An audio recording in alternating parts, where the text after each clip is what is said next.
Trump takes a ton of questions from the press, including Peter Doocy. Really good stuff. Welcome to the Doug TenNapel channel. Hope you guys leave a comment below and let us know that you're there. First one is one of Elon Musk's Doge kids, I think he's like 20 years old or something, went by the name of Big Balls. Yes, so this is a 19-year-old high school graduate who has used the unfortunate nickname Big Balls online. So that would be one way that we could refer to him. He is now working at Musk's behest inside Doge. And we looked into his background. And so we found, several notable things, Aaron, one of which is that this individual has founded multiple companies, including one with another unfortunate name, Tesla.Sexy LLC, which he established in 2021. He would have been around 16 years old. Now, this LLC controls dozens of web domains. In a post, that's a name that he gave himself. And so they let him go. They fired him. And now everyone on the right wing is saying, give him his job back. Cutting effort. One of the Doge engineers was fired for some inappropriate posts. Big Balls. The vice president says, bring him back. What do you say? Well, I don't know about the particular thing, but if the vice president said that, did you say that? I'm with the vice president. Thank you, Peter. Yeah, go ahead, please.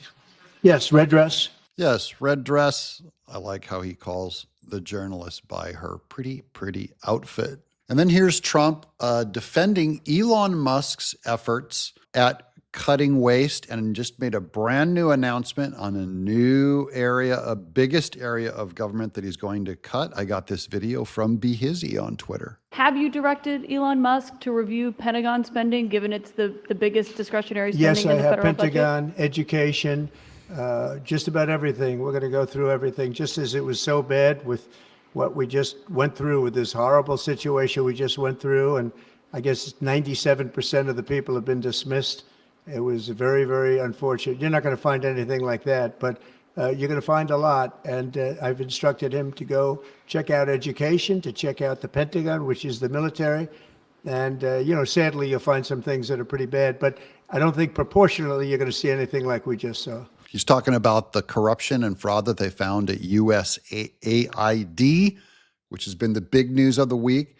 But their USAID budget is nothing compared to going into the Pentagon or even the Department of Education. So that's where the real dust up is coming. This is just, I think he went for the USAID because that was easy and directly under the president's purview. Here we have Trump on the Democrats performing their big tantrum, which we have in another video. Maxine Waters was freaking out that Doge, Elon Musk, locked them out of the Department of Education. The Department of Education, what did you think when you saw Democratic lawmakers trying to get into the Department of Education earlier today?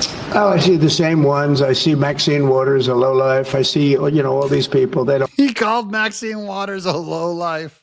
It's official. Presidential seal. They don't love our country. They don't love our country. We want great education. So they rank 40 countries in education. We're ranked dead last. But the good news is we're number one in one category. You know what that is? Cost per pupil. We spend more per pupil than any other country in the world. You look at Norway, Denmark, Sweden, various countries all up and down, Finland. China does very well in education. And then you look at us. We spend much more money than they do per pupil or any other way.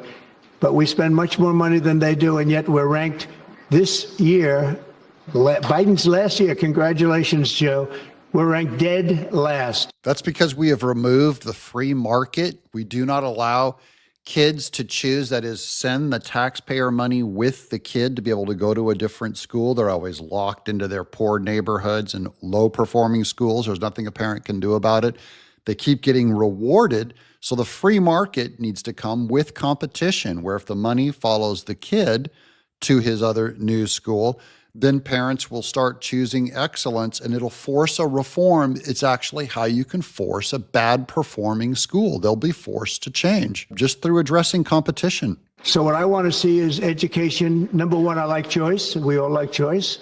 But beyond choice, long beyond choice, I want to see it go back to the states, where great states that do so well have no debt, They're operated brilliantly. They'll be as good as Norway or Denmark or Sweden or any of the other highly ranked countries. They'll be, you probably have 35 to 38 states will be right at the top. And the rest will come along. They'll have to come along competitively. And by the way, we'll be spending a lot less money and we'll have great education. You might think that's pretty radical, but Trump didn't invent it, the idea of abolishing the Department of Education. It's another way in which Trump is very Reagan-esque. Here's an old from 1982, an announcement. Reagan calls for abolishing the Education Department. In his State of the Union speech, President Ronald Reagan calls for the end of the Department of Education. Reagan says he believes that decisions about education should be made at the local level, and the federal government should play only a minor role in the nation's schools. The speech stirs a debate in Congress. In the end, the department is funded, although at lower levels than in the past. So the Democrats used to talk about change, hope and change, radical change, change it. And then Trump gets elected. He's going in and changing things. So if education is performing poorly, it's on the bubble. So at the very least, maybe it'll get worse, but it will not be making the same mistake that it has been doing for over 40 years. Here's more of Ducey. Respondent Peter Ducey, you want radical change, it's afoot. Peter. Yeah, and Harris, everybody here at the Trump White House knows the Democrats are really upset about Elon Musk's effort to trim down federal spending, but it has not affected his standing here one bit. You know, the president is 100% serious about deficit reduction. It's one reason why Elon is on the team.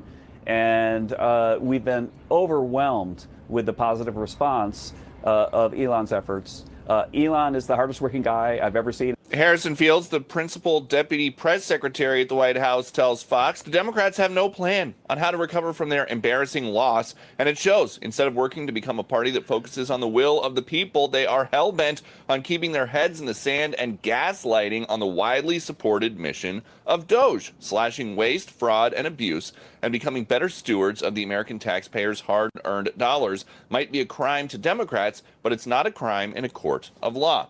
The plan is to cut the 10,000-person USAID workforce down to 294 people. The president is also looking outside of government at all NGOs that get federal money. It is all being reviewed under a new executive order.